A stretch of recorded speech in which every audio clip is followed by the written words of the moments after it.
이 부동산 투자의 나침반이라 하니까 쏙 와닿네요. 자, 요즘에 보시면요, 여러분, 이 수익형 부동산, 이 투자만 잘하면 뭐 안정적으로 높은 수익을 거둘 수 있기 때문에 많은 분들이 관심을 기울이고 계십니다. 그런데 자, 부대표님께서 오늘 이 수익형 부동산에 대한 강의를 준비하셨다고 합니다. 그 부분 한번 들어보도록 하죠. 자, 부대표님, 강의 한번 전해주시죠. 네, 오늘 제가 주제를 이 차익형보다 수익형에 투자하라 이렇게 정해봤습니다. 이제까지 많은 분들이 이 차익형 부동산에 많이 관심을 가지고 또 투자를 해왔었는데요. 최근에 이 정부가 이런 차익형 부동산, 그러니까 돈을 집어넣고 단기적으로 이 차익을 보는 이런 부동산에 대한 규제를 아주 많이 하고 있죠. 그러다 보니까 이쪽 부분, 특히 이제 재건축 같은 경우는 이 재건축 연한 연장이나 아니면 초과 이익 환수, 그리고 재건축 개발 부담금, 이런 부분들뿐만 아니고 이 양도세 부담도 상당히 커졌는데요. 이게 이제 1가구 2주택 같은 경우에 특히나 2주택이면 57.2%의 양도세를 매기고 있습니다. 57.2%. 그러니까 10억을 투자를 해가지고 정말 수익을 많이 내서 10억을 수익을 냈다, 차익을 냈다. 이렇다고 하면 5억 7,200만 원이라는 거액을 이 세금으로 내는 거죠. 근데 이게 이제 1가구 3주택이 됐다. 이러면 더 심각해집니다. 68.2%, 그러니까 6억 8,200만 원을 세금을 내게 되니까 이제 이 차익형 투자를 하는 게 실제로 좀 힘들어졌다. 이렇게 보시면 되겠습니다. 그러면 그 대신에 이제 앞으로는 좀 더 이 중장기적인 투자를 좀 봐야 되는데요. 예를 들면 주식 같은 경우에도 그렇죠. 예전에 2008년, 그러니까 한 10년 정도 전에 삼성전자 주식을 샀다면 그때 한 50만 원 정도 했거든요. 지금 이게 샀다 팔았다 하지 않고 꾸준히 이 장기 투자를 해가지고 가치 투자를 했다고 하면 지금 현재 가치로는 한 250만 원 정도까지 올라갔다고 볼 수 있겠습니다. 그래서 앞으로 좀 더 이 부동산 같은 경우에도 장기적인 이런 가치 투자를 해야 되겠는데요. 그럼 오늘 어떻게 하면 이게 될 수 있는지 방법을 좀 알려드리겠습니다.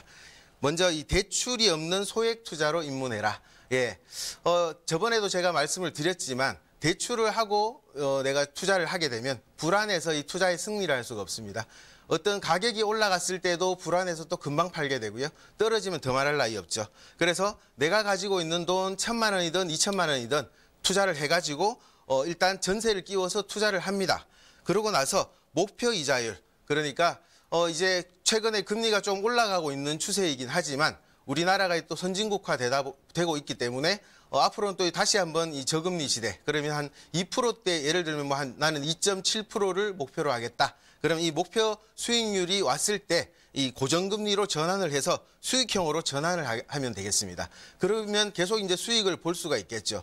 수익을 제가 마지막으로 또 이 수익이라고 쓰고 차익이라 읽는다 이렇게 말씀을 드렸는데 많은 분들이 차익에 대해서 이 관심을 가지시잖아요.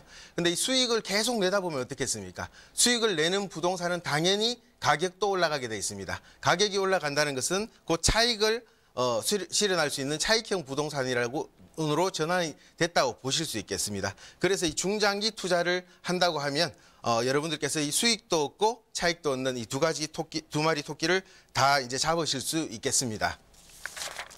다음으로 제가 정해본 제목이 보스턴 부동산 시장에서 배워라 이렇게 잡아봤는데요. 보스턴이 미국에 있는 부동산이죠. 시죠. 이 보스턴 같은 경우에는 이 미국 시장이다 보니까 이 선진화돼 있어서 이런 임대, 그러니까 이 소유보다는 임대 시장, 차익형 시장이 좀 많이 발전을 해 있는데요.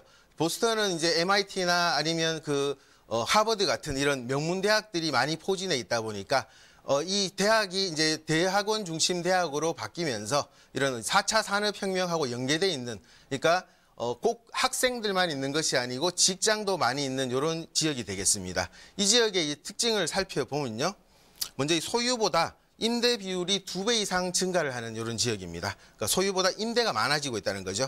그리고 이 보스턴 인구의 60% 이상이 임대주택에 거주를 하고 있습니다.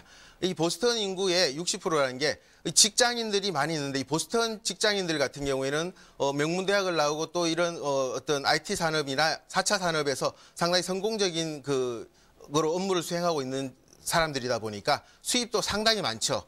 그런데 이 보스턴 시장의 월세가 지금 우리나라로 치면 원룸, 저희가 주로 방송을 많이 하는 원룸 투룸 같은 경우에 가격이 250만 원, 260만 원 되겠습니다. 그러다 보니까 이 사람들의 소득의 절반 이상, 이 많은 소득을 얻고 있음에도 불구하고 이 250만 원, 260만 원 되는 월세를 지출하고 있다. 그래서 우리나라도 이렇게 앞으로 이런 그 수익형 부동산으로 나아가고 있는 방향이 보이기 때문에 이런 쪽에 좀 대비를 하셔야 될 필요가 있다. 이렇게 보여지고요. 마지막으로 우리가 이제 좀 봐야 될 게 주택 임대 사업을 최대한 활용을 해라. 요즘 뭐 주택 임대 사업을 통해 가지고 많은 이들이 이렇게 투자를 하고 계신데요. 가장 대표적인 어떤 그 장점으로 보면 세금으로 봤을 때 이 취득세와 재산세 같은 경우에는 최대 100% 감면이 되고 있습니다. 취득세 같은 경우에는 200만 원 이하 같은 경우에는 소형 주택은 아예 면제가 되고 있고요. 그 다음에 그 200만 원 이상도 85% 감면이 되고 있습니다. 재산세 같은 경우에도 두 채 이상 주택 임대 사업자를 하시면 아예 50만 원 이하는 면제가 되겠고요.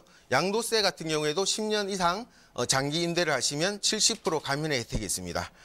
그리고 내가 아파트 한 채를 가지고 있어도 주택 임대 사업을 99채까지 하고 있어도 1가구 1주택은 비과세가 되겠습니다.